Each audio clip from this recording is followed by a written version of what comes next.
get rowdy, and give a warm welcome.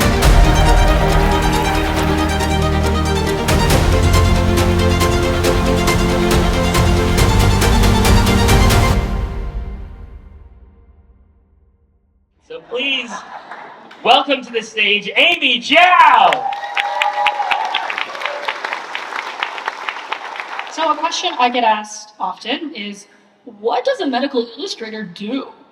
And this is how one famous medical illustrator puts it. We draw what can't be seen, watch what's never been done, and tell thousands about it without saying a word. Historically, medical illustration has evolved alongside the study of human health and medicine. This pursuit of knowledge about ourselves, our lives, and deaths is what drove many medical illustrators of the past and present to this profession. Today, medical illustrators are people who use art to communicate science. But what does that have to do with all of you museum people? Well, I'm new to this industry, and I've been reflecting on what our commonalities might be. And what I've figured out is that medical illustrators are impassioned storytellers. And I think some of you can relate. Do we think that's true? We help translate knowledge and facilitate understanding for our audiences. And I would say, when I compare the work of a medical illustrator with the creative work of a museum technologist, the takeaway is advocate for the narrative. What does that mean for me in my work? Well, let me illustrate it for you. Tonight, I'll walk you through step by step how I created this final illustration and give you a sense of what it would be like to be a medical illustrator. This editorial piece focuses on this research question: is memory stored in binary?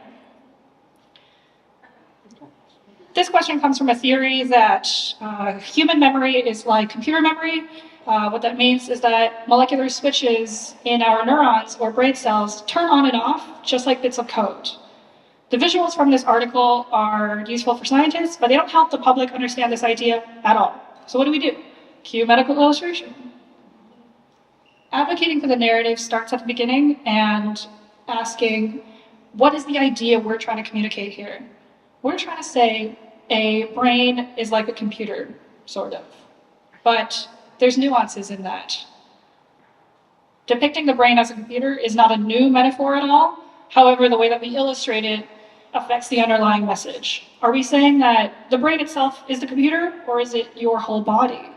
Is a neuron like the microscopic version of a computer? In this article, actually, yes. So, if a neuron's our computer, how do we actually show that? Visually, neurons are organic, computers are mechanical. So how do we balance those visual representations in a way that doesn't cause confusion for our audience? Look at this example. What is it? A brain, right? Is it organic or is it mechanical? It's a little bit of both, but how did you still know it was a brain? It was the shape, right? The folds and the ridges in it. Structural information told you that. So we know that organic structural realism is key info for our audience. Thusly, if we make our neuron structurally organic, then it can be visually mechanical. Now the fun part, we get to sketch out our idea. Of course, sometimes simple prototyping is the best. So there's actually no limit to where you can find your artistic references, even if it's a thing you found in a drawer that helps you out. As we refine our draft, we try to reinforce our neuron-computer metaphor by recreating the structural parts of a neuron with the functionally equivalent parts of a computer, which some of you probably know about. And now here's the second draft coming up. And as you can see, we're rendering this illustration in 3D in order to help make an abstract subject feel more tangible and more plausible for our audience.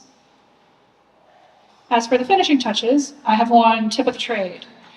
If you add dust floaters to a microscopic environment, it makes the environment feel more tangible for the viewer because it mimics the shallow depth of field that you see in macro photography. So that helps you out. And that's the final illustration done. Together, we worked on forming a coherent and audience-driven narrative, which is always a medical illustrator's top priority. In my work now for museums, it's still very much the same. I hope you enjoyed becoming medical illustrators with me today and learning about what I love to do. As you go forth to tackle creative challenges and tell your own stories at your own organizations, here's my second takeaway.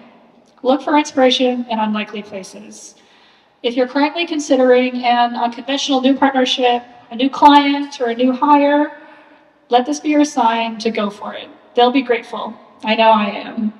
Thank you.